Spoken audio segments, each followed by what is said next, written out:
I think we're recording. Hello, Maidenettes and Maidenites. Welcome back to Maidencast. Someone nicked Luke's idea. Bastards. Well, not my idea. It was their idea anyway. So, yes, we are doing a news reaction today.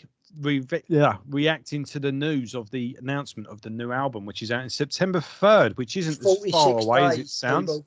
46 days. Please don't let me die before then.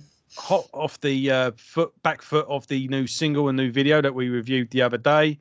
If this is your first video, just a brief introduction. This is Maidencast, where me and my good friend Luke, we are going through the entire back catalogue of Iron Maiden. We're doing an album each week. Every Friday it goes out, roughly. There's been a few hiccups here and there, but normally because of holidays or birthdays or whatnot. But generally every Friday we put out a new episode, each reviewing an album by Iron Maiden. We're going through the back catalogue, and on the way we are diving into all the solo projects, side projects, and each and every little nook and cranny in between. Next episode we'll be doing The King of Metal by Blaze Bayley. Week after that we're doing Primal Rock Rebellion. Then after that, Steve Harris's British Lion, and then coming back round to Book of Souls. That's how far back we are into the series now. So if you're just discovering this, please feel free to go back to the beginning or start off with your favourite album or your most underrated album or your most hated album even, and see what you think and whether it matches what you think of the album yourself. We use it either as an introduction or an afterthought. We encourage you to go and listen to the back catalogue week by, album by album yourself, and use this as a companion piece to do so. So, yeah, we've been doing that now for, about 36 episodes in. And, yeah, we've been hit with some news of the new material. So last week we did the reaction to the video of Writing on the Wall. And then this morning we've got the news, the new announcement of a new album. So here we are, and we'll be covering things as they unfold. And then eventually, when the album does come out, we'll be finishing a series with the album review of that Senjutsu. Is that right? Oh, it's the first time I've said that out loud. Yes, so, well, Senjutsu. I mean, it's, apologies to obviously anyone, any Japanese listeners we have if we butchered that pronunciation. But, it's... it is what it is. We don't know. Right. Right, so, yes, I guess what is your first initial reaction? Initial reaction? Well, this is the first, aside from the fucking awesome artwork, just completely savage, it's the fact that it's 4 Harris epics. Yeah, you normally get one, and you normally get him co-writing with another, but there's 4 10-minute, one 9.5 minute, and then 3 10-minute jobs just to end the album. I mean, the end of this album is longer than Rain in Blood.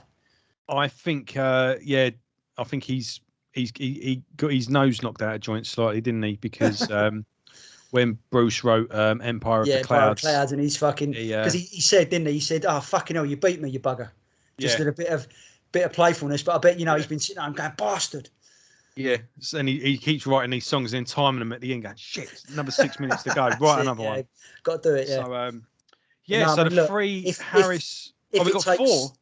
If it's something like Sapphire under Steve Harris's arse, it's all good, isn't it? Do you know what I mean? Yeah. So Harris's first song is "Lost in a Lost World," which I'm guessing is going to go, "Lost in a lost world, lost in a lost world." He might shock us. Yeah.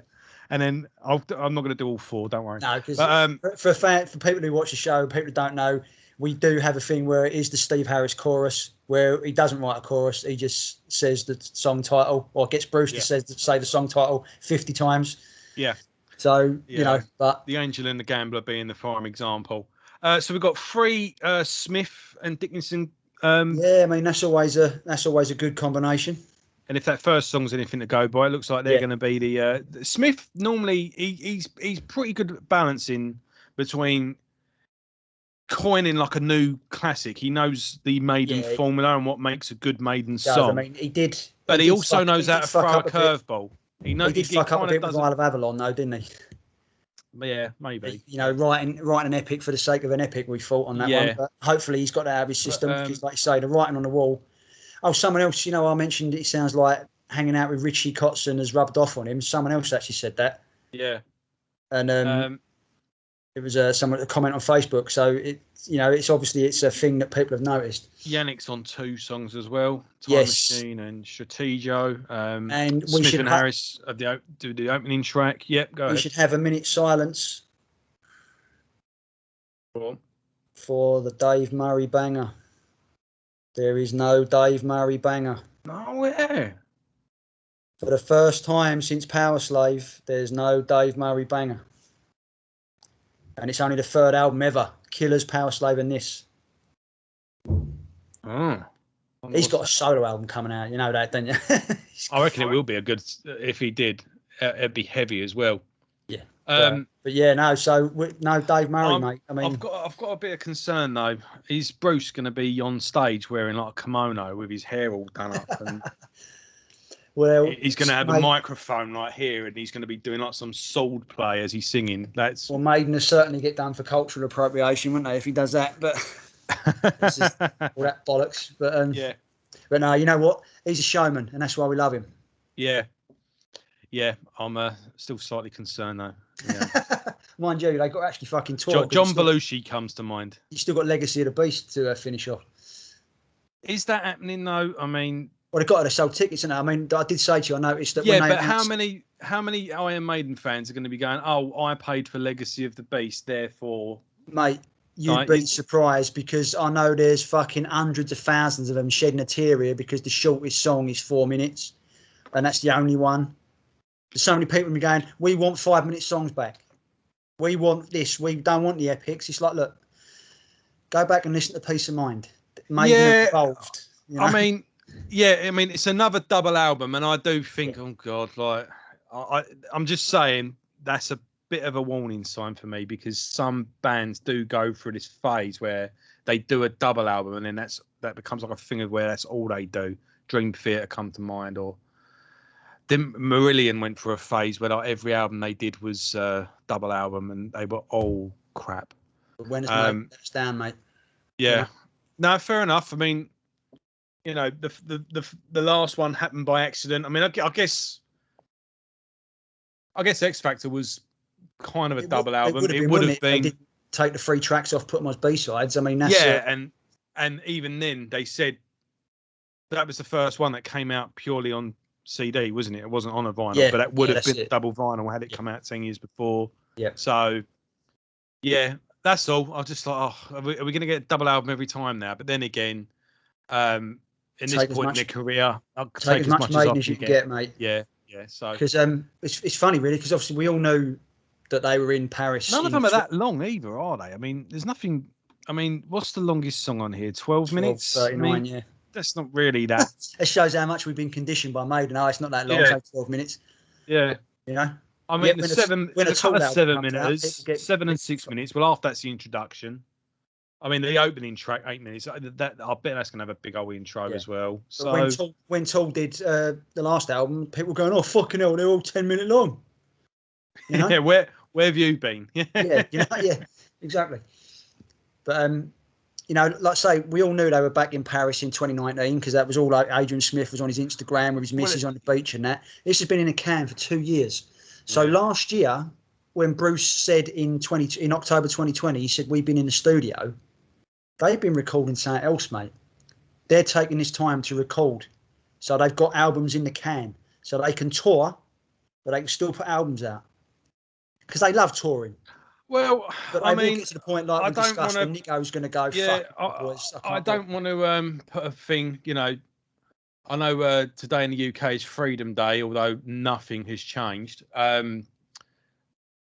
Touring's going to get really complicated soon. Like the way anyone listens to Alan Averill's podcast, he's been one of the only people in the metal community that's been even slightly questioning what's going on here, and he just said, every band now is going to be one PCR test away from they get one negative test, that's it, the whole thing comes to a standstill. Because what are we going to do if a drummer just goes, I've got a negative test, and then that's it, boom, no one's allowed in? So touring's going to be fucking complicated soon. So maybe the touring will have to go on the back foot, and maybe they might have to rely on putting out albums again. So they and they're making sure they get stuff in the bag. Yeah, Yeah, maybe that will be the well, I suppose it's especially a band like both, Iron Maiden, because they're not short of merch sales and what's not. I mean, no, they're probably the only band through the pandemic who's turned a profit, because everyone's buying T-shirts all the fucking time. Everyone wants Eddie, be it fucking snow globes or beer or fucking T-shirts or posters or whatever. Yeah, someone's buying Eddie all the time. Yeah. No one's buying a fucking. Well, either way you look at it, no one's buying Fall Out Boy fucking merch, are they? Do you know what I mean? Working band's main source of income now is touring, and that's been taken off them, and they've had to adapt. And some people have been sitting on albums. I mean, once everything does open up, and if things open up properly, not in the what the headline give, the small print takes away way we're getting at the moment, but what was I saying? I think there is going to be like just a avalanche of music hitting everyone there, because everyone will be sitting on albums. But then other bands have gone, no, do you know what? Everyone's sitting at home, nothing to do. We're just going to give them an album and see what happens. I did appreciate. There was a couple of bands who said, no, bollocks. We're putting, like, this was last year. Bands like Bleed From Within and Bury Tomorrow. They were like, no, we're not sitting on our album. People at home bored, fucking frustrated. Let's give them some music. Let's give them something. Whereas Lamb of God sat on it, even though it was out, like finished. That pissed me off. And people like obviously Megadeth and Anthrax, who were writing, obviously had to go on the back burner, while they had to fucking sort shit out, which is a bit of a shit, but that can't be helped. But people who sat on music just because they couldn't tour it and make money, that pissed me off, because this is a whole different thing now. Well, touring used to be promoting the album, but now the album comes out in order to do a tour. It's gone it's gone the other way. I mean, I know with Onslaught, they said because they did that anniversary where they did the False in Full, they didn't realise how big that basically was going to be, like a summer run, and it ended up being a 2-year tour. They just kept getting offers to do it, and they were like, well, what are we going to do? Turn money down? That's it. He went, we ended up waiting longer than we wanted to for the album to come out. Then this happened. I just went, I'm not waiting any longer. I'm just putting it out. But that charted in America and everything. It ended up working out really well for them. Yeah. I think it's one of their highest charting albums. And now they'll be headlining the Sophie Lancaster stage at Bloodstock. And they're actually, for the first time, doing a full production show, apparently. They've got stuff planned, So that'd be cool. But let's get into the artwork then. I mean... Yeah, I mean, it's pretty savage. I mean, obviously it was teased in the quality video we had last week. Yeah. And to be fair, they've made him look pretty fucking badass. And it's they've taken, people are saying it's the Sun and Steel Eddie from the beer. It ain't, and it ain't the Eddie that was on the Japanese the charity T-shirts for the Fukushima thing. The one I've got tattooed on my arm. Totally different. They've taken those as sort of templates, yeah. And they've gone to the artist. I can't think of the guy. What's the guy's name? Mark Wilkinson. Fair play to the guy, because he's come up trumps here. And I imagine this is going to be similar to Book of Souls, where you've got a very minimalist Eddie on the front cover. Yeah. But when you open the book up and all that, you've got some crazy shit. Yeah. And that Book of Souls Eddie, where he's cutting his art out and all that, that was awesome. Yeah. And Metal Hammer fucking spoiled that on a poster. That pissed me off. So I don't think they would have. I don't think they did that without permission. But but it was like, fucking hell, really? Yeah. But, mind you, I've still got that now, that issue, because it came in the cardboard thing, and it was a right in-depth analysis of the album, and that's still good to have today. Yeah. Like, even now you've got the album, that's a great little companion piece. Yeah. Excuse me. I mean, he's knocked it out of the park, Mark Wilkinson, and obviously Steve come up with the idea. I mean, this once again tells you that Steve is fucking lives, breathes, and shits Iron Maiden. Yeah, I'm kind of conditioned now after this video to like just look for hidden. Yeah, it's the thing, isn't it? Yeah, like subliminal messaging. It's like I'm just looking. There's a dragon there on the blade. What does that mean? And what's this little thing on his helmet? This little icon here. What does that mean? I'm coming off a conspiracy theorist That's now. It, big time. I want even then. Right, the little Japanese writing on the right hand. That's got to be 17, surely. Possibly, yeah. I mean, it's the album title in actual Japanese, maybe. But and going on with the album title, it's a weird one, isn't it? Never would you have ever put money on Maiden a one-word album title with a foreign word? Yeah. What it loosely translates to is fucking pretty cool. Yeah, I mean, they're always thinking, especially with Bruce. I mean, Bruce has been sitting at home where he's been turning into the mad wizard, hasn't he? We've all seen the fucking videos and all that, and he's had shit just bubbling away in the back of his head, and that's how they come up with this stuff, mate. Yeah. I mean, maybe he's been reading The Art of War. Who knows? But... yeah, always evolving. Yeah, I definitely agree with you. Now you're going to get this basic. Well, it's not very basic as always. Certainly not as minimalist as. Minimalist is the word. But if this is the teaser for the main artwork inside, then that's going to be. I'm almost tempted to get the vinyl just to fucking see, like, go back old school. Well, I got bit by the vinyl bug a few years ago. I sort of got one and then another one and then went just went whole hog. And I am tempted. Let's go through these formats. I don't like having money anyway. So that's it, and you can't take it with you. Yeah. Right. It's 21st of July. I just have at first I did think I was right. I'm just going to get the box set, the Dulux 2 CD, and the vinyl. I'm just going to do all three, and then I'm going to do a big unboxing video, and it's going to go viral. No, and going to get thousands of views. Yeah, and but then since the day's gone by, I was like, right, calm down. Do you really need the vinyl? You're going to get it out. You're going to go, oh, look at the colours. That's nice, isn't it? Look at that. Oh, look at that. Yeah, and it's just going to sit on the shelf. Yeah, that'd be worth it, though, mate, because you can always look at that. Well, yeah, but if you've ever had a shit day, you can come home, look at that, and go, "That's why I'm alive." I mean, I did that. I did the Testament box set, and I did the, it's all well and good when you get it, but eventually it just sits on the shelf. And not only that, the way I am, if I get that on vinyl, that means I'm going to have to get all the albums on vinyl, and there just ain't enough money in the world for that. So. Stick to the Super Deluxe box set then. Yeah, I'm basically I want to see what's in this box set because I quite like. You'll find out Wednesday. But there's your basic Book of Souls, but then there was that book edition. I had the book. It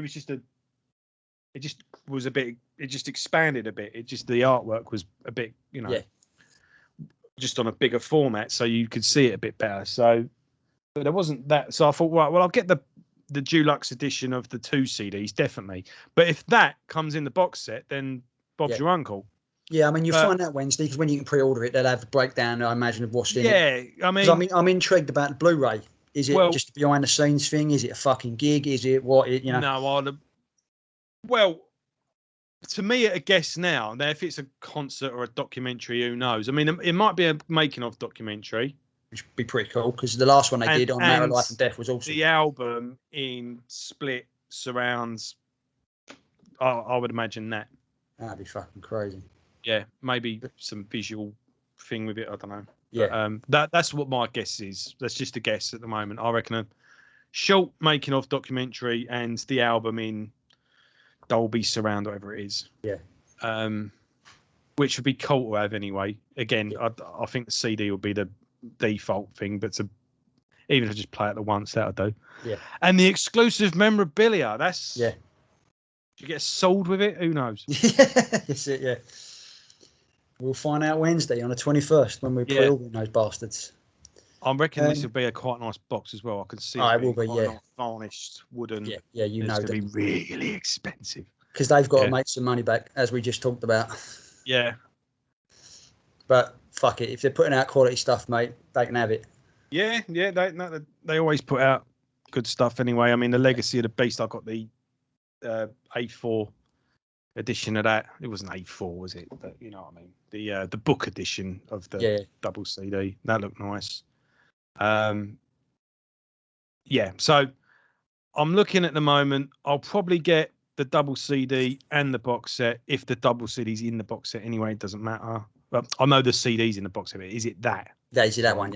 Yeah.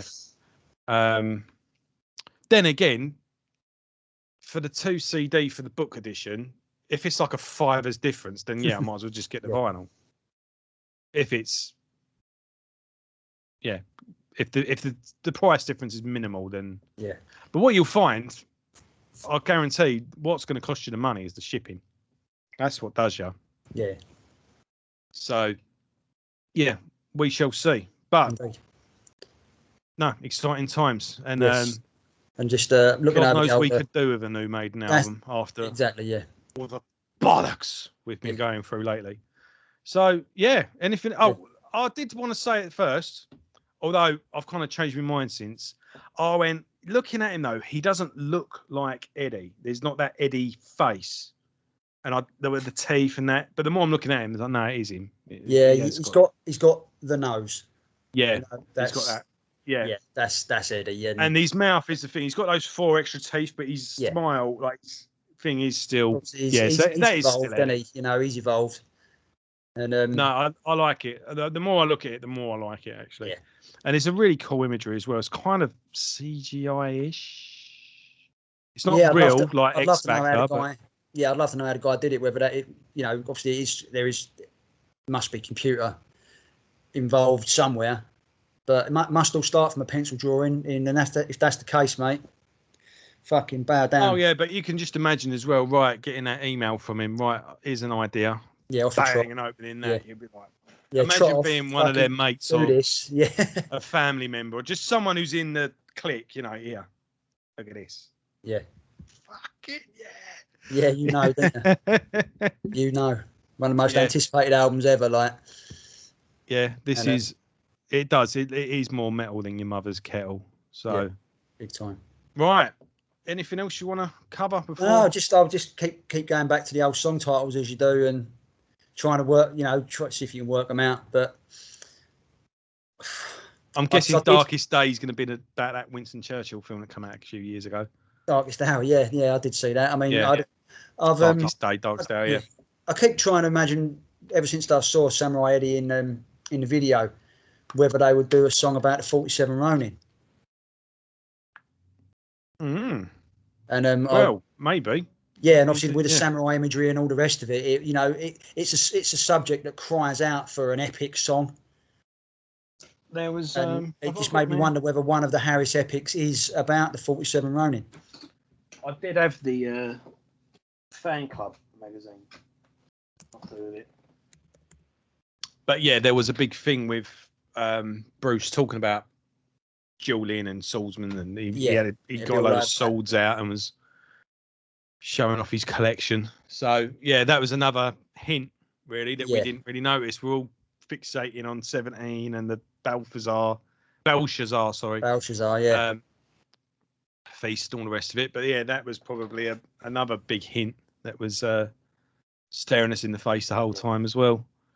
So yeah. And just in case anyone doesn't know the legend of the 47 Ronin, if we put it out there, people might be going, the fuck? Actual historical event, and it was a lord who was Keanu Reeves film. Yeah, but that was totally fucking thing off of it. And it's a lord who was wrongfully put to death, and a samurai without a lord is a Ronin, and basically all of his followers, they sought revenge, and there was a big fucking, proper read into it because it's an awesome story, and I've actually been to the gravesite in Japan, and it's fucking crazy. You're walking along Tokyo streets and then boom, there it is. Yeah. It's the grave of the 47 Ronin, and it's an awesome story, and it's crying out for a Steve Harris epic. So hopefully one of them is that. Yeah, hopefully. I mean, there was a Frank Miller comic called Ronin as well, wasn't there? The guy did Sin City and 300. Yeah. I was actually joking. Is that what that Keanu Reeves film was based on? It's based on, but they sort of went out and put it up with a load of marveled it up. We can't actually bring ourselves to watch it because we love Keanu Reeves and we love the story of 47 Ronin, but it's obviously sort of fantasied it up a bit with mythical beasts and all the rest of it.